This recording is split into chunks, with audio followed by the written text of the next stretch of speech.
Hey guys, this is Mr. DeLeon 9999 and I'm back with a video, guys. I'm sitting back drinking some Corona. Let's do some Stevie Ray Vaughan, guys, and I feel like doing the video real quick. I'm going to do a video on my 22 revolver single actions, and we're going to start things off with this LA Deputy model. This is a single action, meaning you got to pull the hammer back every time you want to fire. Of course, we have fixed sights on this firearm. You got to pull the hammer back 2 notches or 2 clicks so you can turn the cylinder freely. As you can see, we got no ammunition in our cylinder, so it's completely safe. You have a little rod right here, a little handle you can push down on, and you see that little rod coming out that spits out your empty shells. I believe you call that an extractor. This is a nice little 22 I bought from my neighbor some time ago. Always wanted a short barrel because I got a long barrel on my other one, so I bought it and I like it.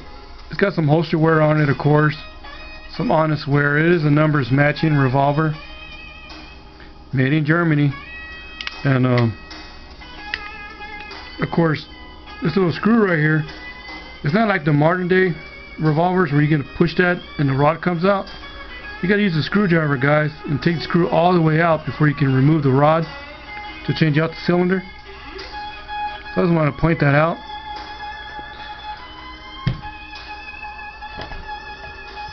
What we got over here, guys, is my 22 Heritage Rough Rider. It is also a single action with the fixed sights as well. The handles on this gun, I took them off of that gun and I switched them out, guys, because this holster is meant for a long barrel 22 revolver. So I switched them out because this is the revolver I always have in here.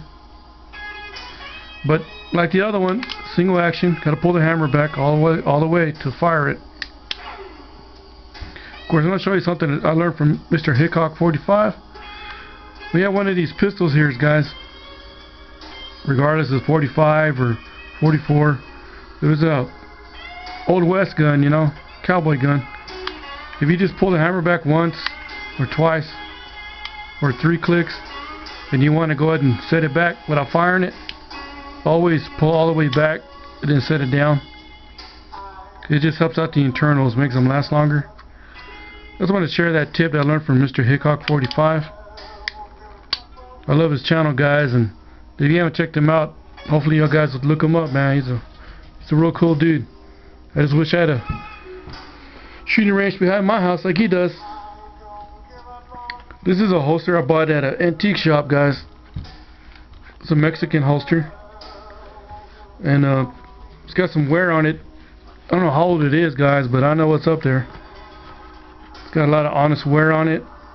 It's handmade. We have the strap for the thigh here, and the little hook for the hammer on top. Of course, I got my rounds in the back.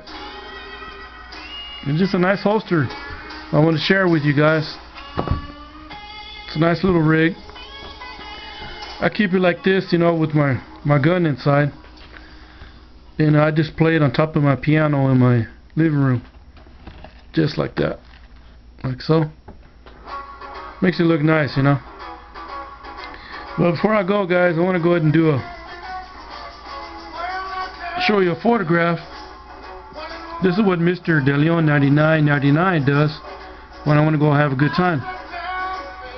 Now, the story with this photograph is, guys, I want to go to this Western bar a couple years back. I think it's about 5 years ago.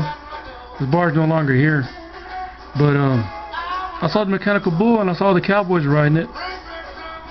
So I rolled myself over there and I asked if I could have a turn. And of course, the guy who was, you know, operating the bull looked at me and thought about it for a couple minutes, and he said okay. So I had a couple guys pick me up and send me on the bull, and I rode it.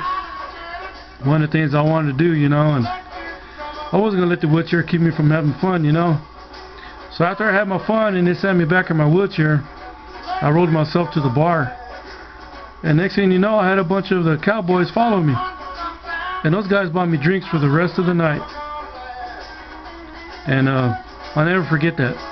And they were just telling me how amazed they were that, you know, I wanted to ride the bull and I didn't fall down. And I just told them, you know, I don't let life get me down, you know. I'm going to enjoy the things I can while I have the time to do it, you know. And later on that night, the guy who operated the mechanical bull, I'm already feeling the corona, guys.